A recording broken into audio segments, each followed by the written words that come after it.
Thank you.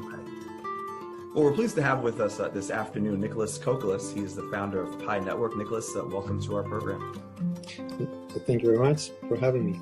I'd like to begin with, kind of your thought as to what is it about Pi Network, if you had to explain it to a novice, that makes it unique and advantageous for crypto investors, crypto miners. What's unique about it? Thanks for this question, Dorian. So Pi is really accessible to everyone out there. People can mine it by themselves using their mobile phones. So as long as you have a mobile device, you can participate.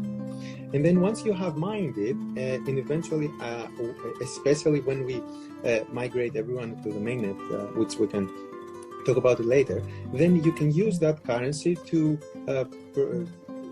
perform various activities on the network, which we call utilities. So Pi applications and other things. And the beauty of this is that even people who wouldn't be able to participate in this process, imagine someone in a country that they wouldn't have a bank account, or they wouldn't be able to, how do you acquire a Bitcoin, for example, if you don't have a bank account, or if you have no way to enter? So anyone can actually enter, and then once they enter, they are able to participate in those activities. They are able to pay Pi to ask another pioneer for some type of labor, for example.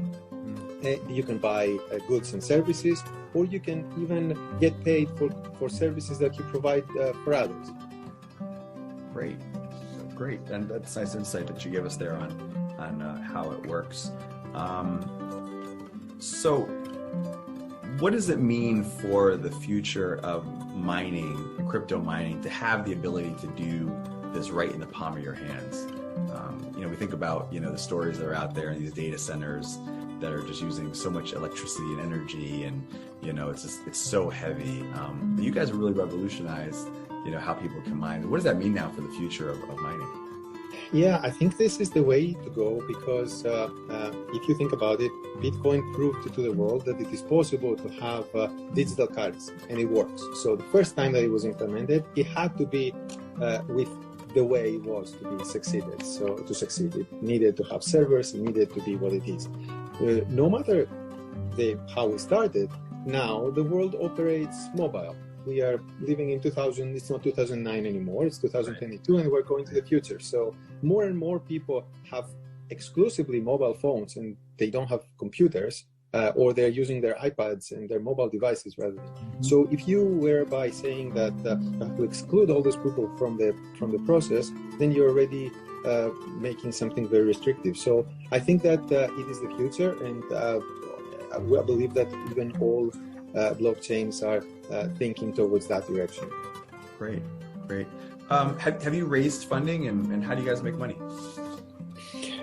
Yeah, one important thing to know about Pi is that we avoided from the very beginning and the easy way of making money by selling the coin through those ICOs that happened in crypto space. So Pi has never raised any, has never sold any coins for many years now. We've been operating for 3.5 years, and this is an important aspect. We actually feel this is more natural, because usually for companies, they may be operating and creating utility and creating their business for several years before they can go on an IPO, and then all of a sudden having this unnatural early influx of cash can create unnatural results as well, with what we have seen happening with other news lately that have been communicated. And in terms of Pi, we bootstrapped as much as we could, and eventually raised some money as part of a traditional Silicon Valley startup from private investors. Gotcha. So where do you want to take the company? What's ahead on the road of development, and what users can see in terms of the experience in the next year to 18 months, let's say? Well, the goal is to have a very useful, widely accessible cryptocurrency that can allow a lot of people to be able to take advantage of the new utilities of blockchain. And by that I mean there is a lot of innovation that happens with smart money. So once money can have, some people call it smart contracts, there's multiple ways to think about it, but it's the first time in the world where you can have things like micro escrows or micro payments or other things that essentially creating a new era of possibilities in the world.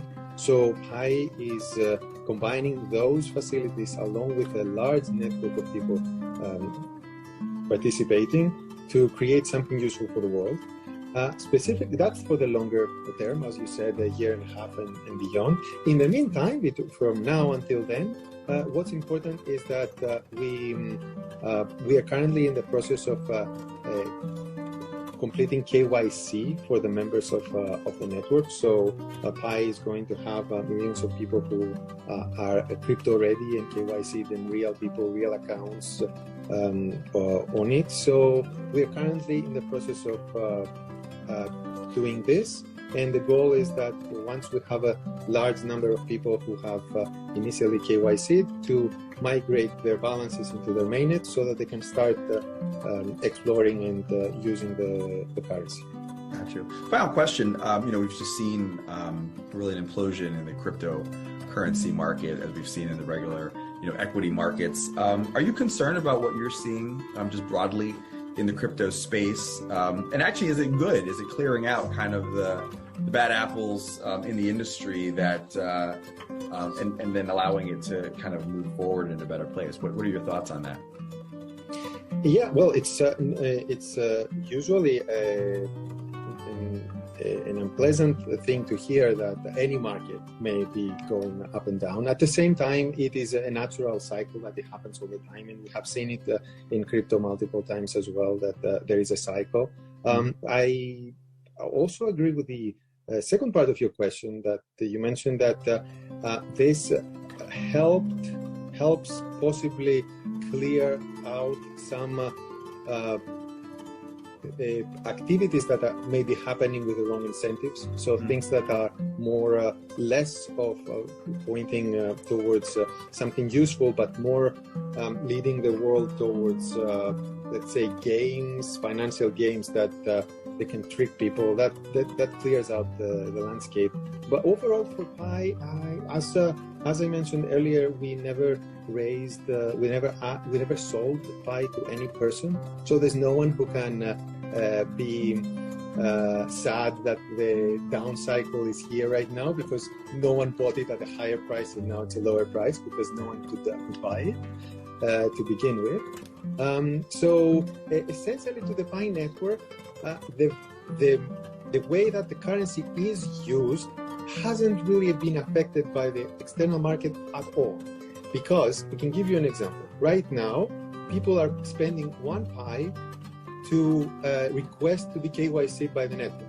This 1 Pi, and everybody is paying 1 Pi, this 1 Pi is pooled and then distributed to some human validators, other people in the network, for helping complete the validation. So there's a pool of Pi that is then being paid out to the validators. So within the Pi network, before the crash, people were paying 1 Pi. During the crash, they were still paying 1 Pi, and after the crash, they're still paying 1 Pi, and they're getting paid the same amount that the validators they would. So there was completely no effect at the moment. So now in the future, of course, we all live in a connected world, right, and we don't necessarily, it's not necessarily always going to be living in a vacuum, but that's the current situation. So what's a Pi worth? I'm curious. So Pi is worth what pioneers make it worth. So in this specific case, that I described, you need to spend 1 Pi to get yourself KYC'd, and that 1 Pi is distributed back to validators, depending on how many validations are needed for each validation. Great. Well, Nicholas Kokalis, Yeah. we're grateful to have you with us today. Thank you so much for your time.